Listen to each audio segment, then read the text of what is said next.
feminista. En esta oportunidad, Carmiña Navia nos va a presentar el tema programado sobre miradas bíblicas a la migración. Bueno, conocemos mucho a Carmiña, pero nos sobra recordar que es una de las pocas mujeres que ha dedicado gran parte de su vida, sus buenos años, a estudiar este tema de Biblia, mujer y espiritualidad. Y en este sentido ha escrito numerosos artículos publicados en muchas revistas, ha participado de numerosos grupos de reflexión en este sentido de teología y mujer, y ha escrito varios libros, entre los cuales recordamos, por ejemplo, El Dios que nos revelan las mujeres, Estrellas fugaces, La poesía y el lenguaje religioso, La mujer en la Biblia, Judith, Relato feminista en la Biblia, entre algunos de los escritos. Y creo que es una de las mujeres que ha aportado más a esta reflexión en América Latina. Entonces es un gusto y un placer escuchar a Carmiña con este tema tan actualizado que nos interpela a todas y a todos en este momento a nivel mundial.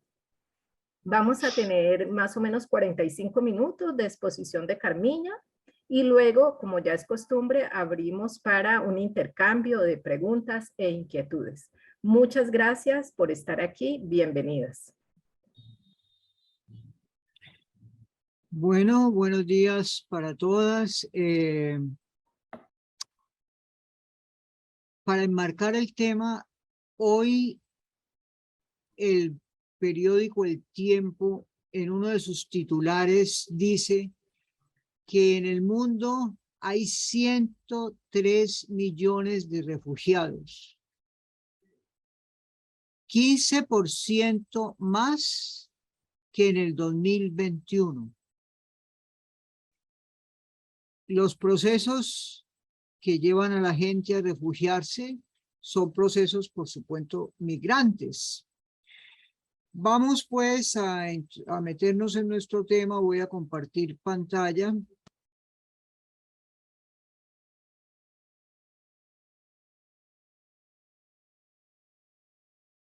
Bien. Miradas bíblicas a la migración. ¿Están viendo la pantalla? ¿Corrió? Bien. Sí, sí. Nuestras ciudades, en general latinoamericanas y colombianas, están habitadas por migrantes que se amontonan en los bordes de nuestras ciudades. En diciembre del 2021 había 59.100.000 desplazados internos. En distintos países, desplazamientos internos, 59.100.000 desplazados. Y Colombia era el tercer país con mayor número de desplazados internos. Venezolanos migrantes en Colombia en agosto de 2022 teníamos 6.800.000. Es decir, el 36% de la totalidad de los migrantes venezolanos en el mundo. Para esa fecha, y acelerándose cada día más hasta ser hoy una situación verdaderamente dramática, la migración está ocasionando una crisis humanitaria de proporciones inverosímiles en Necoclí, Antioquia, aquí nomás pegado a nosotras todas. En agosto de 2022, solamente en agosto, en el mes de agosto, fueron detenidos en Estados Unidos 2.250 colombianos ilegales.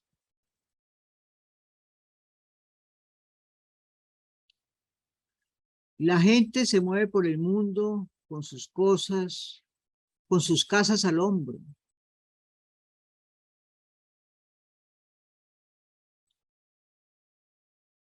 Según la ONU, en 2019 la población migrante en el mundo era de 272 millones. de los cuales 124.800.000 eran mujeres, cerca de la mitad.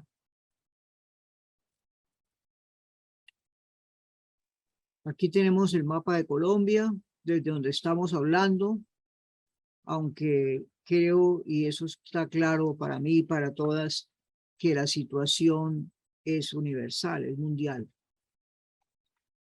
Las ciudades colombianas se han formado con sucesivas oleadas de migraciones internas. Podemos hablar fundamentalmente de 3 oleadas o 4 si sumamos los desastres naturales. En primer lugar, la violencia liberal conservadora, que se dio sobre todo en la década de 1950. Después tenemos la violencia guerrillera en las décadas del 60 y 70. Finalmente, la violencia paramilitar y el narcotráfico en las décadas del 80 y del 90. Hay que tener en cuenta que estas dos últimas violencias, sobre todo estas dos últimas, no han parado y continúan generando desplazamiento interno. También ha habido migraciones internas a causa de los desastres naturales. Por ejemplo, gran parte del distrito de Agua Blanca en Cali se formó por el tsunami de Tumaco. La población de las ciudades colombianas entonces no ha respondido a dinámicas y necesidades internas del desarrollo mismo de las ciudades. Las ciudades no han acogido a los migrantes porque no ha sido producto de su desarrollo. Vamos a mirar 3 testimonios de mujeres migrantes en Cali para que le demos a esto un contenido más corporal, para que dejemos, no lo estemos situando en la cabeza. Hablo de mujeres migrantes de la comuna 18, aquí en la ladera suroriental de la ciudad, pero esto se puede multiplicar muchísimo. Pues yo he escogido 3 mujeres porque no podemos entrevistar a todo el mundo. Mariela tiene 70 años, llegó desplazada a Cali de 48 en el año 2000. Su hija Gisela tiene 35, llegó de 13. Su lugar de origen, Tambo, Cauca. Tenían su vida organizada como campesinos pobres, pero autosuficientes. Vivían fundamentalmente del pan coger que cultivaban en su pequeña parcela. Se instaló en su territorio el ELN y un poco más allá las FARC. Los guerrilleros bajaban al pueblo y en la subida era urgente esconderse, meterse debajo de las camas, porque se llevaban a los hombres de la familia, bien para meterlos a sus propias filas, bien para obligarlos a trabajar gratis en la construcción de caminos o carreteras. La familia estaba compuesta por el padre, la madre y 8 hijos, 5 varones y 3 mujeres. Ante esta situación y la amenaza permanente de la guerrilla de llevarse a los hijos, empezó el desplazamiento. Pronto se vinieron a Cali 3 hijos mayores. Después llegaron a las veredas los paramilitares.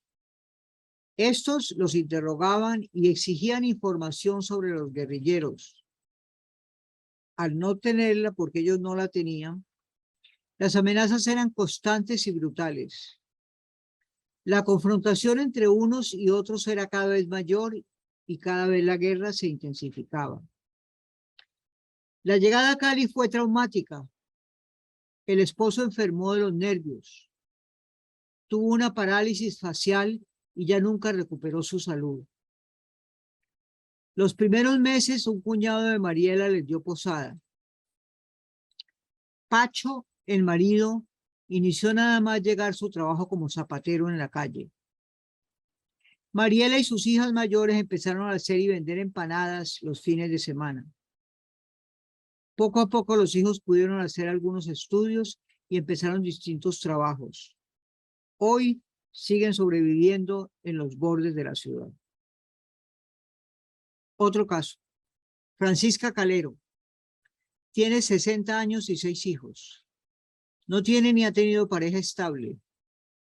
Es madre cabeza de familia. Su lugar de origen, la vereda Pinde de Tumaco. Llegó a Cali huida de la guerra y la violencia en el 2002. Tuvo que dejar abandonada su casa en el pueblo y media hectárea de tierra en la que cultivaba para vivir en su propio huerto. Ambos lugares los perdió. Dice que la violencia empezó a agudizarse alrededor del año 1988. El pueblo estaba rodeado. A un lado estaba el batallón del ejército y al otro el puesto de policía. Llegaron con poco de diferencia de tiempo la guerrilla y los paras e iniciaron la guerra por la disputa de territorios.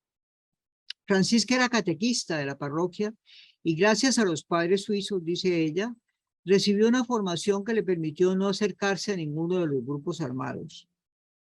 Ella habla ante todo de grupos armados, más que de guerrilla o paramilitares.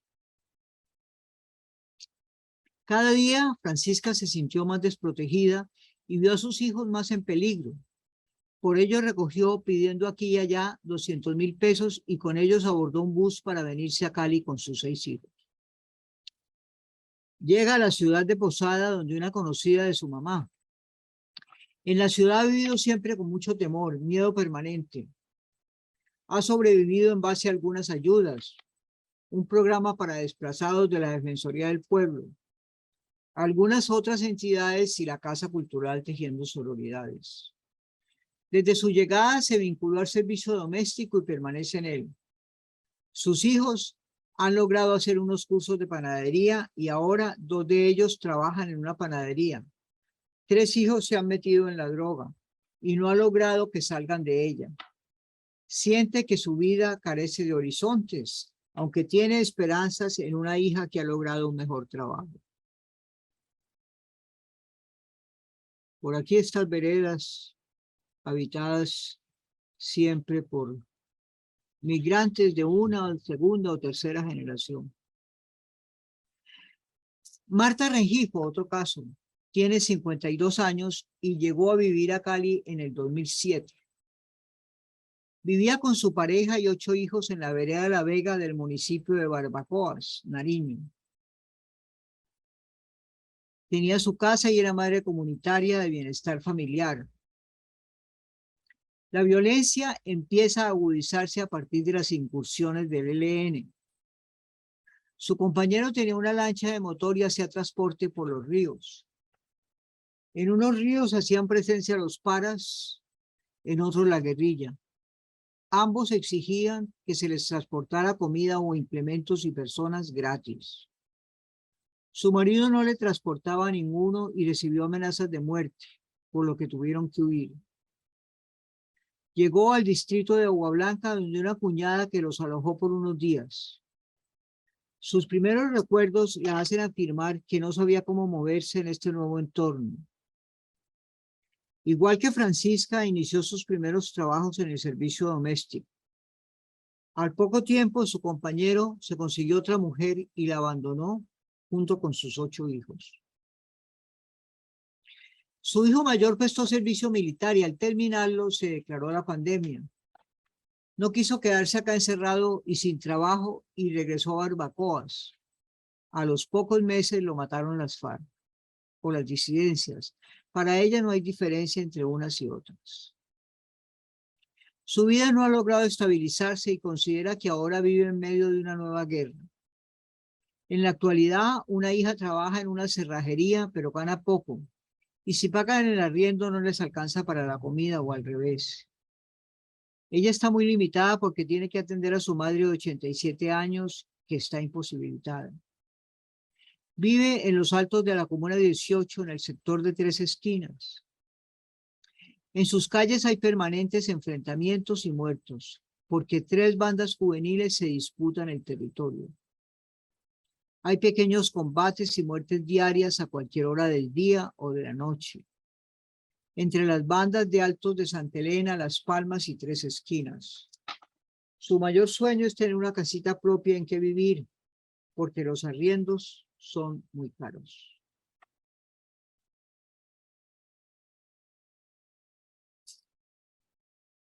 Ante estas situaciones que se multiplican hasta el infinito, ¿qué nos dice la Biblia? ¿Qué nos puede decir?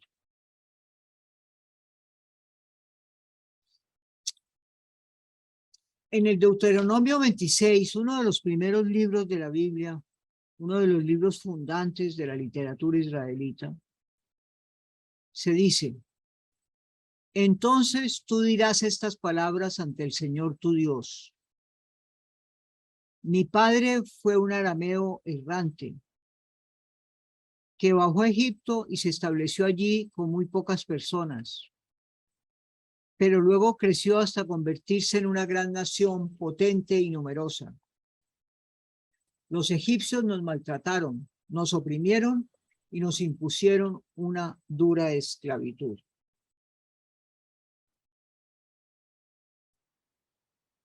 En la conciencia de Israel siempre estuvo presente ese pasado itinerante y migratorio. Por ello, el respeto y la acogida al extranjero fue un mandato vigente durante muchos siglos en el pueblo hebreo. En la historia de Israel hay figuras migrantes muy significativas, como Rut, como Rahab. Igualmente, los israelitas fueron un pueblo desplazado de su propia tierra, exiliado, deportado,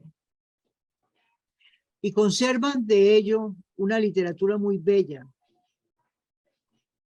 que conocemos con el nombre de Lamentaciones y que vamos a mirar un poco ahora.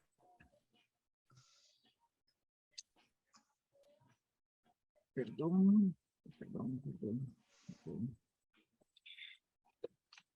El primer libro de las Lamentaciones, en su capítulo 1, dice lo siguiente: yace solitaria la ciudad populosa, como una viuda se ha quedado la grande entre las naciones. Llora que llora por la noche, las lágrimas surcan sus mejillas. Ni uno hay que la consuele entre todos sus amantes. Todos sus amigos la han traicionado. Se le han trocado en enemigos. Las calzadas de Sión están de luto, porque nadie viene a las solemnidades. Todas sus puertas están desoladas. Jerusalén recuerda sus días de miseria y vida errante, cuando a manos de sus adversarios sucumbía su pueblo. El pueblo entero gime buscando pan. Dan sus tesoros a cambio de alimentos. Lamentaciones es o sea, Israel, cuando ya, después de haber sido un reino, estar organizado, tener inclusive 2 capitales, rivalidad entre un reino y otro, es sometida por un imperio y es exiliada, expulsada de su tierra. El imperio se toma Jerusalén y expulsa a sus habitantes. La historia alrededor del pueblo hebreo, historia que simbólicamente nos comenta la Biblia, gira mucho en torno a distintos poderes imperiales.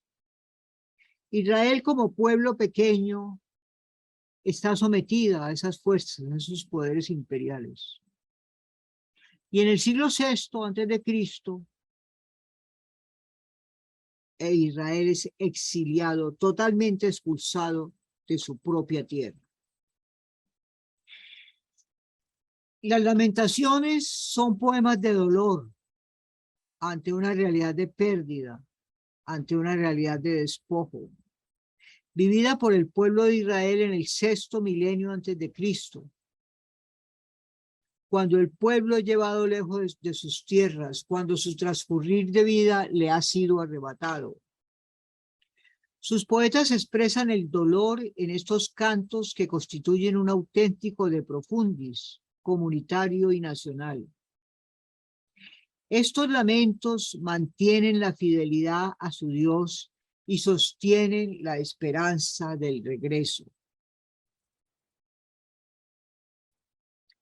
En las lamentaciones y en algunos salmos, la Biblia nos invita a mirar las situaciones de dolor, contemplar los destrozos ocasionados en la tierra soñada y prometida, sentir el dolor de las familias expulsadas. Es lo mismo que podemos hacer hoy con las masas y masas de desplazados que tenemos a nuestro alrededor. Mirar, mirar, contemplar. A eso nos invita la Biblia. Ese mirar llega a nuestro corazón y nos hermana de alguna manera con quienes padecen este dolor.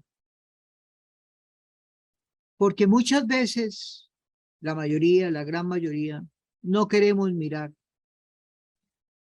Y porque muchas veces el sentarnos frente a la televisión a escuchar el noticiero nos va insensibilizando.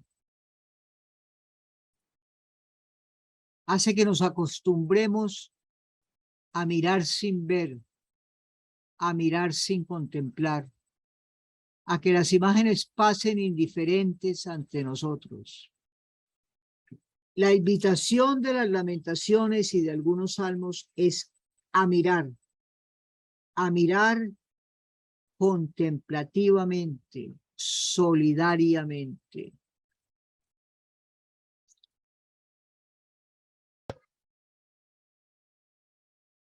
La lectura de Lamentaciones, en general de los 5 cantos de Lamentaciones, se puede complementar con la lectura de algunos salmos.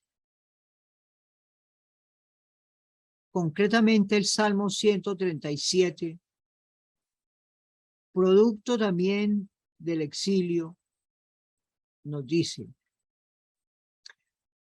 a orillas de los ríos de Babilonia estábamos sentados y llorábamos acordándonos de Sión.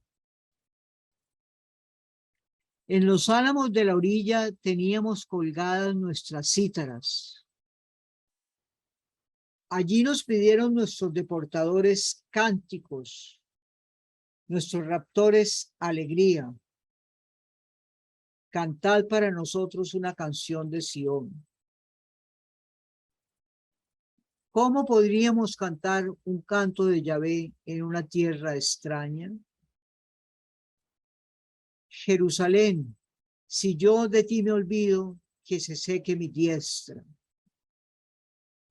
Mi lengua se me pegue al paladar si de ti no me acuerdo.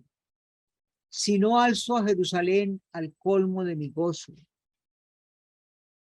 Acuérdate, Yahvé, contra sus hijos de Edom, del día de Jerusalén, cuando ellos decían: arrasad, arrasadla hasta sus cimientos. Hija de Babel, devastadora, feliz quien te devuelva el mal que nos hiciste. Feliz quien agarre y estrelle contra la roca a tus pequeños.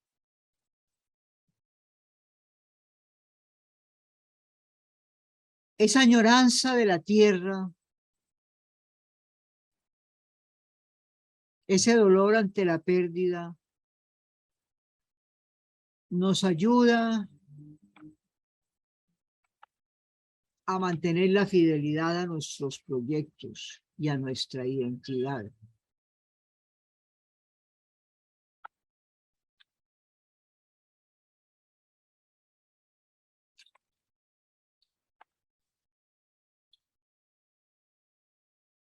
Los textos recrean el dolor y la angustia y nos invitan a compartirlo, a sentirlo en nosotros. La poesía quiere tocar y conmover a los lectores. Los textos expresan los deseos y la esperanza de que la promesa se cumpla y Sión sea restaurada para sus habitantes. Los textos expresan la fidelidad a Yahvé, el Dios de la promesa, el protector. Esa fidelidad sostiene al pueblo en medio de la adversidad. La pérdida de la tierra hace volver los ojos al Dios de la alianza. Hay que tener en cuenta que Israel es un pueblo, una nación que surge y se organiza alrededor de la promesa de una tierra prometida. En general, los campesinos en todo el mundo, pero concretamente en Colombia y en Latinoamérica, van definiendo su identidad muy profundamente en relación con la tierra en la que crecen, en la que cultivan, en la que se alimentan. La identidad de personas de clima frío es distinta a la identidad de personas de clima caliente.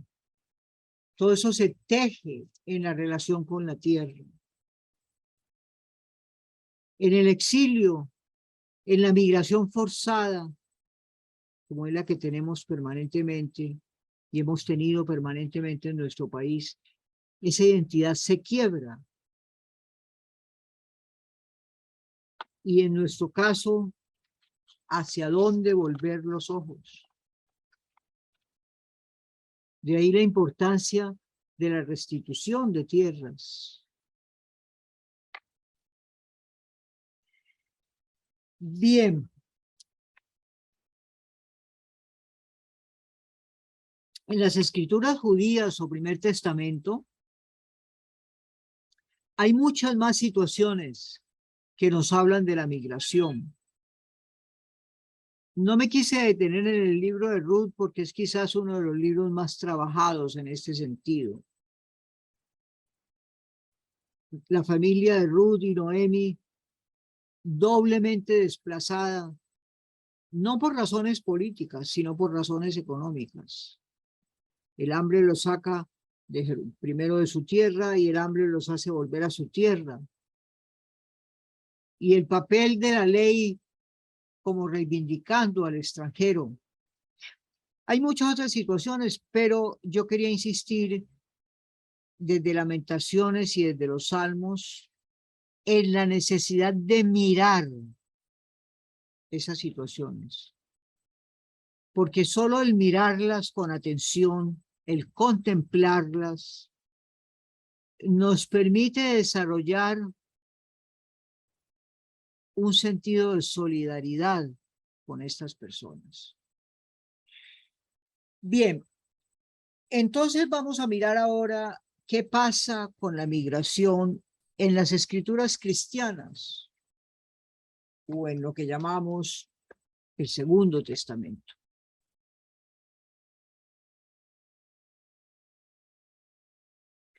¿Qué pasa con los migrantes en tiempos de Jesús? Con los extranjeros. Como ya dijimos, los extranjeros siempre fueron muy importantes en el pueblo de Israel. El deber de acogerlos fue siempre fundamental. Fue una de las leyes que regían al pueblo. A partir del exilio, cuando regresan, y del segundo templo, desafortunadamente la situación cambió. La legislación nueva, la legislación religiosa en torno al templo, ya no se les acogió de la misma manera. Más bien se les separó. De alguna forma se ligó ideológicamente la fidelidad a Yahvé con el rechazo a los pueblos extranjeros, a los pueblos que tenían otros dioses. De una manera especial, las mujeres extranjeras fueron consideradas fuente de peligro.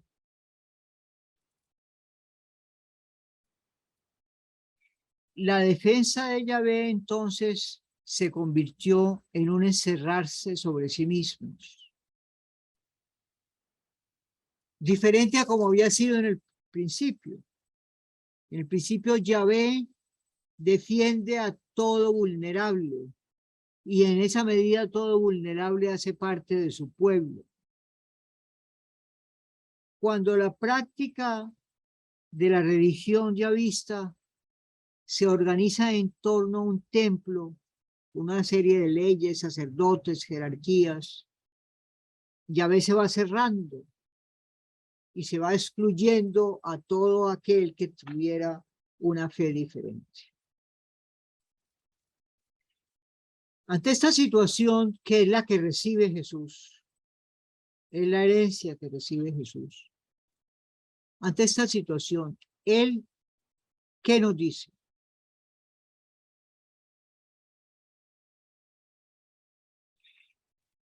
Vamos a mirar dos textos en los cuales Jesús nos habla, ¿no?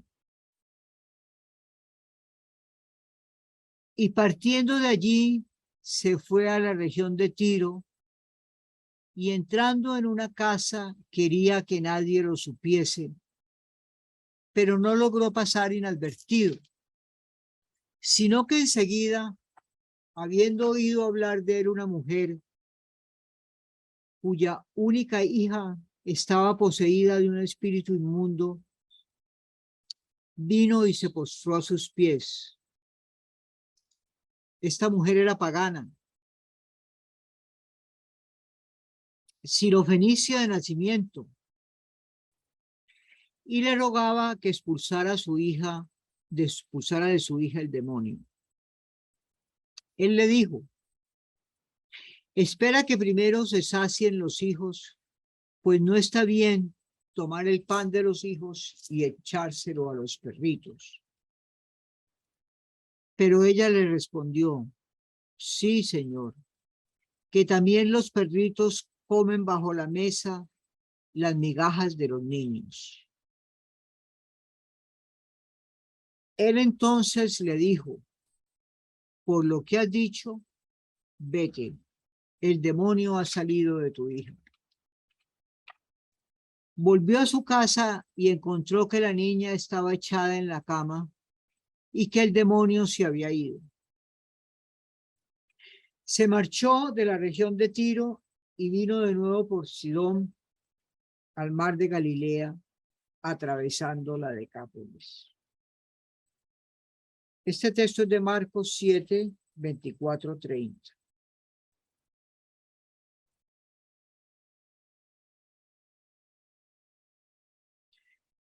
Voy a hacer un paréntesis en lo que estoy planteando para invitarlas a que no utilicemos los millones y millones de imágenes en las que aparecen las mujeres arrodilladas o acostadas a los pies de Jesús. Propugnemos y busquemos imágenes en las cuales las mujeres estén paradas en pie de igualdad con Jesús.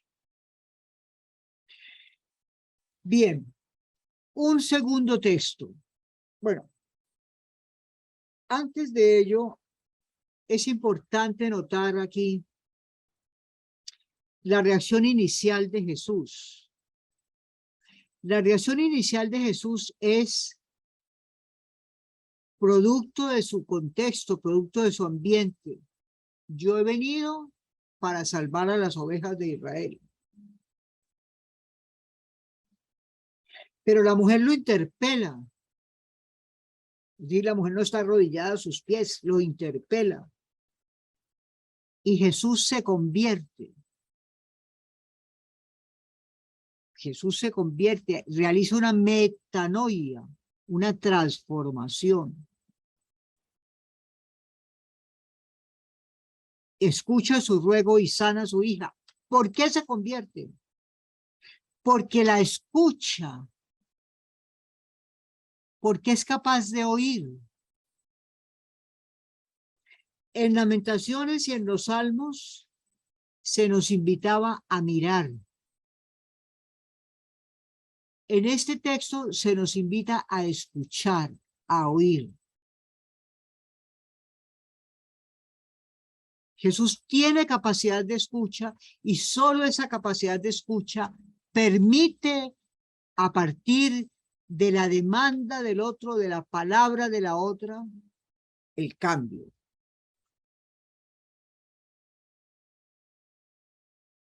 Bien.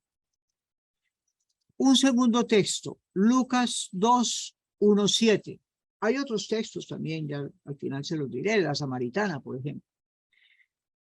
Aquí se nos dice, sucedió que por aquellos días salió un edicto de César Augusto ordenando que se empadronase todo el mundo.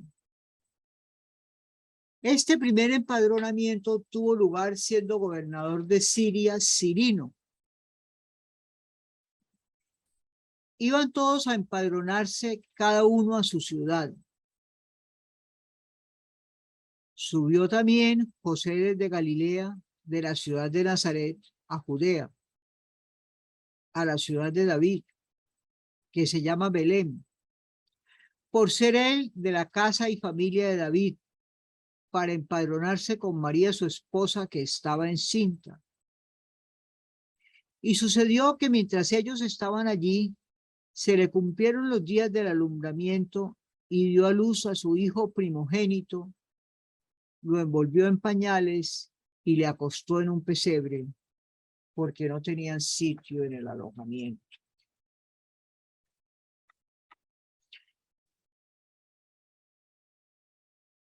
Este texto, que nos es muy conocido, que nos es muy familiar, y que más o menos en un mes estaremos mirando detenidamente otra vez y leyendo. Muchas veces pasamos por encima de él sin darnos cuenta. Pero nos está hablando de un desplazamiento interno. Desplazamiento interno ocasionado por una orden más o menos arbitraria políticamente hablando.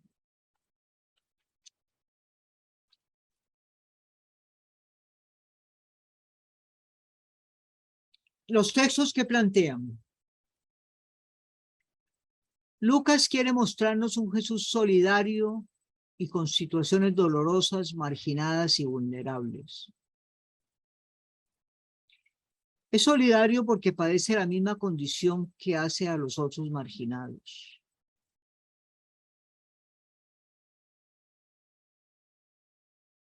Marcos y Mateo, porque Mateo repite también esa pequeña narración, ese microrelato, ese pequeño relato, en Mateo 15, 21, 28 se da.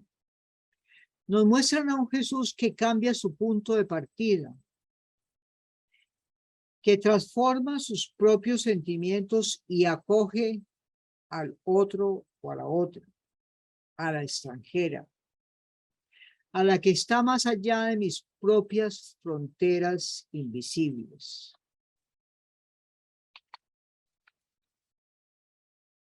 Yo quiero insistir, ya en la primera, ya les dije hace un ratico, antes, que en Marcos y Mateo, la conversión de Jesús y la acogida se produce porque Jesús escucha, es capaz de escuchar.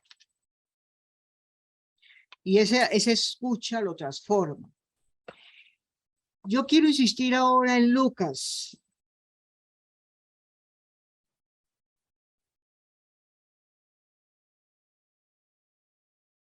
José de Galilea va para empadronarse con María, su esposa, que estaba encinta. quiero insistir en que nosotros conocemos a María de múltiples maneras. María tiene muchas representaciones en el mundo. Quizás es el ícono que más veces ha sido representado y de más diversas maneras. En casi cada lugar de tradición cristiano-católica hay una advocación que llamamos, es decir, una representación concreta de María. En Europa, en América Latina, son miles de representaciones de María las que tenemos. Pero no estamos acostumbrados a ver a María como una mujer migrante, como una mujer desplazada. Esa advocación no existe. Y sin embargo, María sufrió el desplazamiento interno y lo sufrió en condiciones difíciles, condiciones complicadas, porque lo sufrió en un estado avanzado de embarazo. Desde ese punto de vista y siguiendo la tradición de las advocaciones, podríamos decir que María de Nazaret es la patrona de los migrantes, porque sufrió en su propia carne esa situación. No importa la historicidad o no del relato. Lo que interesa es lo que Lucas nos quiere plantear. Y Lucas nos quiere plantear que María sufrió el desplazamiento. Estos textos de Lucas van a ser reforzados por Mateo, porque en la infancia, en los relatos de infancia que nos cuenta, nos presenta Mateo, María, una vez ya madre, una vez que ha nacido su hijo, debe ser desplazada también por motivos políticos. Es expulsada, debe refugiarse. Acordémonos que el tiempo de hoy dice que hay 103 millones de refugiados en el mundo. María debe refugiarse en Egipto, lejos de su tierra, para salvar su vida y la vida de su hijo.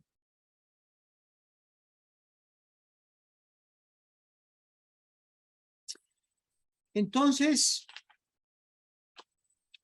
el sentido, digamos, de esta cátedra de hoy, de esta explicación de hoy, es que lleguemos a esta pregunta. ¿Cómo me llega esta mirada bíblica? ¿Cómo me interpela esta mirada, tanto de las escrituras israelitas como de las escrituras hebreas como de las escrituras cristianas? ¿Cómo me interpela en mi propia situación ante los migrantes? Ante esas masas de migrantes que atraviesan nuestros territorios, que atraviesan nuestras tierras, nuestros mares, nuestros ríos.